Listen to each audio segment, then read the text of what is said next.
In a village painted with the colors of a dream, nestled between mountains that sparkled like crystal, lived a boy named Leo. His heart was as kind as the warm sun that greeted the valley each morning.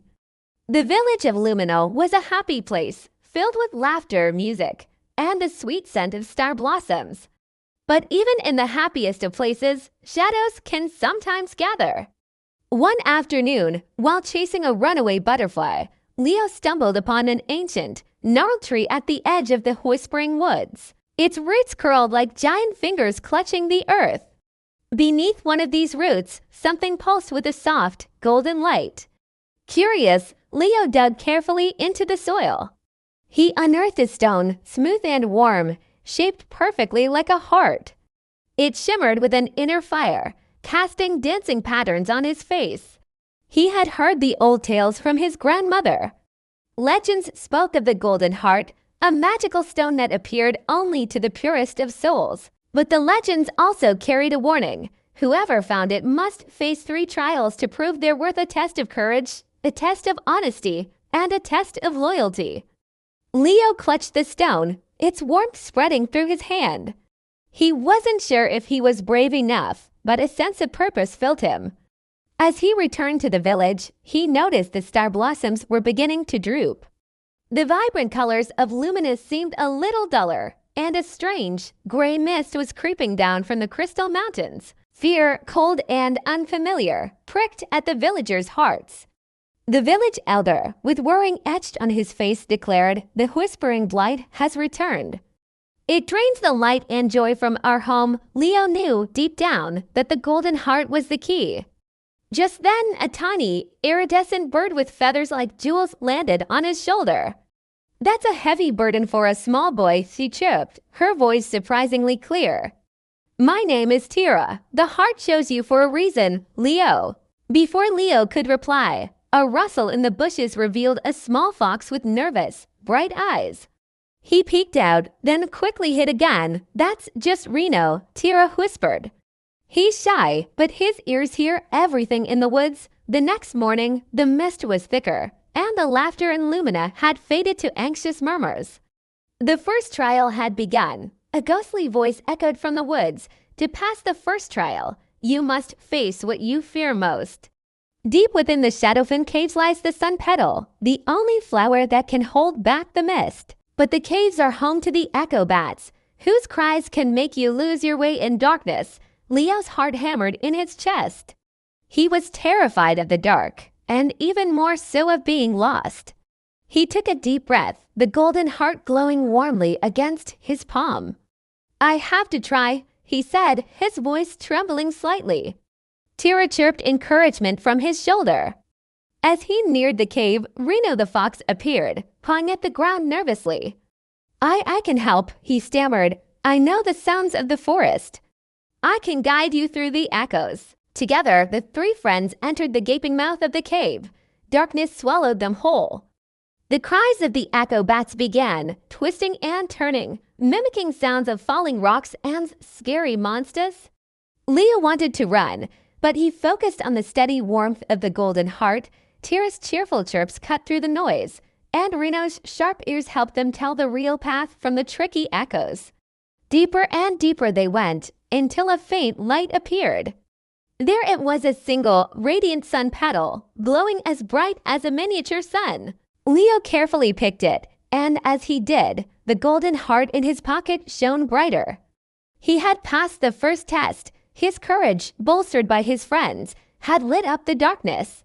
They returned to the village and placed the sun petal in the town square. Its light pushed back the mist, and a small patch of color and warmth returned to Lumina. The villagers cheered, but their relief was short-lived. The mist, though held back, still loomed at the edges of the village, and the blight wasn't defeated yet. The second trial came upon them suddenly.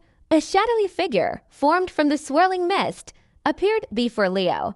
Its voice was like grinding stones. "The blight feeds on deceit," it hissed. "Someone in your village has been taking more than their share of the harvest, making the blight stronger. The second trial is a test of honesty. Find the culprit and expose them, or the mist will consume everything." The figure then pointed a wispy finger at a respected but grumpy baker, known for his delicious but expensive bread. He is the one, accuse him, and the trial will end. Leo was confused. The baker was stern, but was he a thief? Tira landed on his shoulder. Lying might be the easy path, Leo, but the heart knows the truth. Leo thought hard. He remembered seeing Reno sneaking near the storerooms late at night, his cheeks often full. His heart sank. He found the little fox hiding behind a barrel, nibbling on a stolen berry pie. Reno looked up, his eyes filled with shame. I was just so hungry, he whimpered. My family ... We haven't had enough since the blight came. Leo looked from the cowering fox to the expectant villagers. The shadow figure's words echoed in his mind, accuse the baker, and it would all be over. It would be so easy, but he looked at the golden heart, which felt cool and dim in his hand. He knew what he had to do. He walked to the center of the village and took a deep breath. The baker is innocent, he announced, his voice clear and steady.